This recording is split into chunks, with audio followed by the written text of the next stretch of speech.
এদিকে ঘোরা বাবা।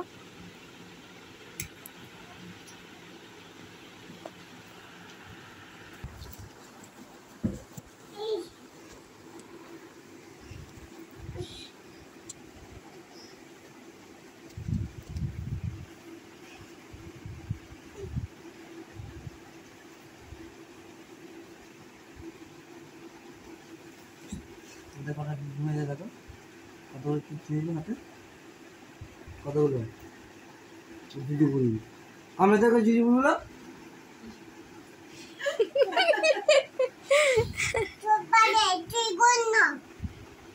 তোর বাবা বন্ধ, তোর মা বন্ধ, তোর ঠাকুমা বন্ধ, তোর দাদু বন্ধ, তোর কাকা বন্ধ। কে বাবার কাকা কে?